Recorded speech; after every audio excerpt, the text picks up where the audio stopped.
नमस्कार मित्रांनो, स्वागत आहे तुमचं पुन्हा एकदा आपली मराठी या चॅनलमध्ये. मित्रांनो, जुनी बालभारती इयत्ता 6वीमधून आज मी जो धडा तुमच्यासमोर वाचणार आहे, ज्याचं नाव आहे अडाणी आणि लेखक आहेत शंकरराव रामजी खरात. तराळ अंतराळ या आत्मचरित्रातून हा उतारा घेण्यात आला आहे. निरक्षर माणसाला भोगावी लागणारी दुःखे यात आलेली आहेत. ती अंतकरणाचा कसा ठाव घेतात ही धडा वाचताना आणि ऐकताना आपल्या लक्षात येईल. चला तर वाचूया आपण अडाणी. बाहेर अंधार पडत होता. माझ्या दारात दिवा लागला होता. दारात मला गेनुबुवा तराळ दिसताच मी आईला बोललो, आये, दारात तराळ आलाय. माझ्या आईनं तराळाला बघताच डोईचा पदर नीट केला. तोच माझ्या बानं त्यांना पुसलं. अहो, एकाएकी अंधार करून माझ्या दारात. मग उभ्या उभ्याच गेनुबुवानं आपल्या दंडकीच्या खिशातून पत्र काढलं.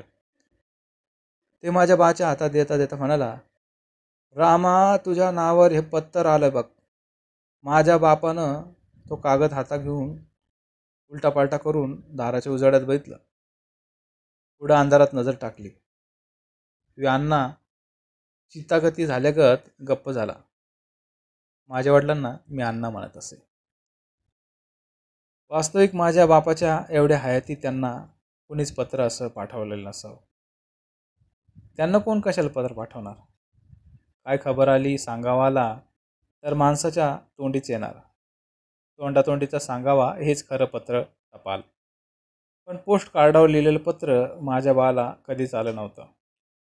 त्यात माझ्या बापानं सरकारी गावकीच टपाल, कागदपत्राचा लखोटा, गावोगाव पाटील तलाट्याला, महालकरी मामलदाराला, हवालदार फौजदाराला गावकीच्या कामात पोचता केलेला होता. त्यातच त्यांनी आपल्या आयुष्याचे दिवस खर्ची घातलेले होते.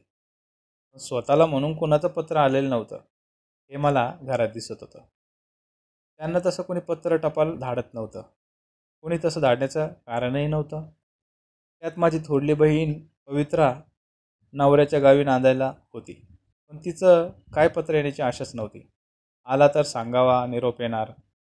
त्यात माझ्या बापाची एक मावस बहीण मुंबईला होती. आता तेवढीच बया काय खबर कळवली तर पत्राने कळवणार. पण तिनंही काय कवा मुंबईला असल्यापासून कागदपत्र धाडलं नव्हतं. काय तसं कागद पाठवण्याचं कारणही कधी घडलं नसावं. पण काहीतरी महत्त्वाचंच असावं अशी ही सगळी वस्तुस्थिती होती. मग गेनुबुवा तराळानं कुणाचा कागद द्यावा या विचारात पडून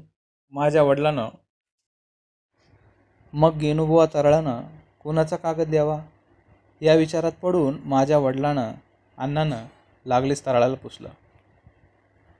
काय गा, यो कागद मला आलाय म्हणतूच? वय र रामा, तुलाच आलाय. वडिलानं हातातलं पत्र पुन्हा उलटपालट बघितलं. त्याला विचारलं, यात माझं नाव रामा तात्या असं लिहिलंय. तर काय, त्यात तुझा पत्त्या पण हाय. हे पत्र माझंच आहे म्हण की. तर दुसरं कोणाचं नाही, तुझंच आहे बघ. त्यात तराळ बोलता बोलता खाली बसला व वडिलाला बोलला, रामा, जरा चिलीम तरी पेटव. मग माझा बाप तंबाखूनं चिलीम भरू लागला. तोवर मी त्याचं बोलणं ऐकून बाहेर आलो. कुणाचं पत्र आलं म्हणून ते पत्र हातात घेऊन उलटपालटं करून पाहिलं. मी लहान होतो, अडाणीच, शाळेत जात नव्हतो. पत्र पाहून माझी वाचा बंदच. काय वाचणार? मला वाचताच येत नव्हतं. बापानं अण्णानं चिलीम पेटवली. एक झुरका मारून तराळाच्या हातात चिलीम देत सहज बोलला, वय गा, कोणाचा असावा कागद? कुणाला ठाव, माझ्या हातात नायकानं दिलंय. त्याच्या पण हातात पोस्टमननं बाजारात दिलं.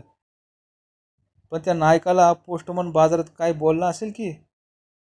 चिलमीचा झुरका मारून तराळ बोलला, आता मला का ते ठाव नव, तुला त्याला पुसायचं तरी पत्रात काय मजकूर आहे तो? वय गाड्या, मी आता तसं पुसायचं विसरलो असं म्हणून तराळ पुढं बोलला. पण रामा, तो नायक काय लिहणार आहे वय? ते बी खरंच आहे, पण त्यानं डाकवाल्याकडे कागद फोडून बिडून घेतला तेवढंच विचारायचं. माझ्या वडिलांच्या हातात चिलीम देत तराळ बोलला. वय तेवढं मात्र पुसायला पाहिजे होतं खरं. अण्णानं माझ्या हातातून पत्र घेतलं, चौकटीत उजेडाच्या बाजूला धरलं, त्यावर नजर टाकली. या पत्रात काय जास्त लिहिलं बी नाही असं म्हणतोय. असं आश्चर्यानं बोलून तराळानं ते पत्र हातात घेतलं व चौकटीच्या आत उजेडात त्यातल्या 2 ओळी बघून तोही चमत्कारिकपणे बोलला. रामा, तुला कवा नव्ह ते पत्र आलं, पण ते बी अर्ध चाललं. काही महत्त्वाचा निरोप असल. आता ते तलाट्याकडे नाही तर मास्तराकडे फोडून बघितल्याशिवाय कसं कळायचं. ते बी खरंच. आत्ताच्या आत्ता तलाट्याकडे कुलकर्णीकडे जातो. अरे रामा, कुलकर्णी गावात नाही. मग गावातल्या मास्तरांकडे सकाळी जाऊन त्या मास्तराला काढतो. सकाळी अण्णा हातात पत्र घेऊन निघाला. मीही त्याच्या पाठोपाठ निघालो. तोच आईनं आवाज केला, कुठं व चाललाय? अगं, आलेलं पत्र तरी वाचून येतो गावात. मग आई गप्प झाली आणि मी मास्तरांच्या दारात गेलो. बाहेरच्या सोप्यात कोणीच दिसेना म्हणून अण्णानं आत हाक दिली. मास्तर आहे का घरात? त्याबरोबर आतून उलटा आवाज आला, कोण आहे र बाहेर? मी रामा आहे जी. असा अण्णाचा आवाज आत शिरल्या शिरल्या मास्तरीणबाई चटाचटा पाऊल टाकत बाहेर आली. अहो, आत काय करताय तुम्ही? दारात रामा येताच आलाय. पावसाचे दिवस, 4 लाकडं तरी फोडून घ्या. आता स्वयंपाकाला सरपण नाही. असं मास्तरीणबाई हात तोंड करून बोलली व पुन्हा अण्णाला म्हणाली, अरे आमची बघ सरपंच संपलंय. लाकडाचे 4 ढालपे तरी काढून दे, त्यात पावसाचा दिवस. अण्णा गप झाला. आता अण्णाच्या पुढं प्रश्न होता. मास्तरांच्याकडून पत्र वाचून घ्यायचं होतं. त्यांच्याशिवाय खडाखडा पत्र फोडणार कोण? त्यांच्या दारात तर पत्र घेऊन आलो. पत्र तर वाचून घेणं भाग होतं. काय रामा, काय सकाळीच दारात? मास्तरांनी बाहेर येऊन विचारलं. वय तसंच काम पडलंय. कसलं काम काढलंय रामा? तसं काय भारी नाही. असं म्हणून दंडकीच्या खिशातलं पत्र काढून हातानं पुढं करून तो म्हणाला, ते पत्र आलंय तेवढं फोडून दावायचं आहे. ते पत्र मास्तरांच्या हातात टाकणार तो मास्तरांनी लागलीच आपली कामं सांगितलं. अरे रामा, स्वयंपाकाचं घरात थाटलंय. लाकडाचे 4 ढालपे तरी तेवढ्या काढून दे. मी त्याला कुठं नाही म्हणतोय. असा अण्णाचा होकार आलाच आणि तो सरळ पुढं बोलला, द्या की कुराड तेवढी, 4 फळ्या काढून देतो. अण्णाच्या पुढं दुसरा मार्गच नव्हता. त्याला पत्र वाचून घ्यायचं होतं. अण्णानं कुरडीचे नाव काढतात मास्तर लागलीच सोप्यातूनच आत गेले. माळीच्या चौकटीतून आत बायकोला हाक मारली. अगं, ती आपली कुराड कुठं आहे? रामाकडून आजच्या पुरत्या 4 ढापल्या काढून घेतो. त्याबरोबर आतून उलटा आवाज आला, अहो आजच्या पुरत्या काय बोलताय?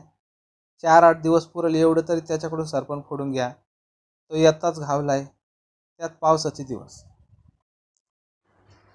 अण्णांच्या कानावर मास्तरीणबाईचे शब्द पडले. मग तो वैतागतच स्वतःला बडबडला, तुझ्या घरचा नौकर नवं का? बारा गावलं तावडीत. अण्णाला वैताग येण्यासारखाच हा प्रसंग होता, पण त्याच्यापुढं आता काही इलाज नव्हता. त्यात आम्हाला 2च डोळं, पण मास्तर शिकल्यानं ते आता 4 डोळ्यांचे झाले होते. कधीही नडीआडीला असंच काय वाचून घ्यायला त्यांच्या दारापुढं जाण्याचा प्रसंग येणारच. तेवढ्यात मास्तरांनी जडशीळ कुराड आणून पुढं अंगणात धापकन टाकली व अण्णाला बोलले, रामा, बराबरा 4 दिवसाचं सरपण फोडून दे. तोच अण्णानं हातातलं पत्र मास्तरांच्या हातात वरून टाकलं. मास्तर, अगोदर वाचून दावा मला. मास्तरांनी पत्र हातात धरून त्यावर नजर टाकली. तोच तो अण्णाला म्हणाले, रामा, मी आंघोळ करून आलोच. पाणी थंड होईल, मग तुझं पत्र वाचून धावतो बरं का. पत्र वाचून घेण्यासाठी लाकडं फोडण्याची वेळ माझ्या भावावर अण्णावर आली होती. अण्णा लाकडं फोडू लागला. पत्रात काय असेल याचे विचार मनात दाटत होते. लाकडं फोडून झाली, पण त्यात बराच वेळ गेला. मग अण्णानं आत हाक दिली, मास्तर, अहो मास्तर. त्याबरोबर मास्तर आतून बाहेर आले. त्यांनी लागलीच विचारलं, काय रामा, झाली का लाकडं फोडून? तू बघा की फोडलेल्या लाकडांचं ढीग. त्या ढिगाकडे पाहून मास्तरांनी अण्णाला शाबासकी दिली. अण्णा लगेच म्हणाला, आता तरी ते पत्र वाचून दावा. मास्तरांनी त्यावर नजर फिरवली. तो विचारलं, अरे रामा, तुझी बहीण मुंबईला होती का? होय होती. मावस बंधू धोंडाबाई, घरातल्या वाणीच. अरे तिला देवाज्ञा झाली. तुझी सारखी आठवण काढत होती. अण्णा कळवळला, अरे देवा, माझी धोंडाई गेली म्हणता? अण्णा गप्प गप्प झाला. मोठ्या जुलमानं खाली मुंडी घालून मास्तरांच्या पायरीवरून उठला. खाली मान घालून वाड्याबाहेर पडला. वाटेला लागल्यावर त्यानं पाणावलेले डोळे पुसले. मित्रांनो, कसा वाटला धडा? कमेंट सेक्शनमध्ये जरूर कळवत चला. धन्यवाद.